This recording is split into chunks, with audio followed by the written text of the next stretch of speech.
Hello, my name is Kevin O'Neill. In this discussion, we'll look at some SharePoint project items, basically a checklist you can utilize which may be of value for your project. This discussion will look at some items to follow in regards to a SharePoint project, which you might need to utilize for great success.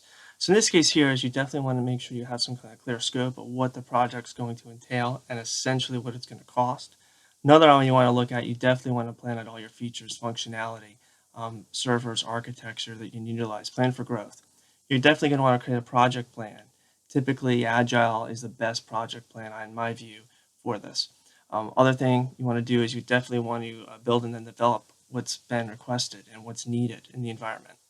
You definitely want to test the solution, not only from a development standpoint, but also from a user standpoint as well. And once items are tested, you're definitely going to get some feedback, and then you're going to want to make any tweaks as needed. And then what you're going to do is you're going to train as many people as possible. And this would be ad hoc training as well as any kind of formal training, video, user guides.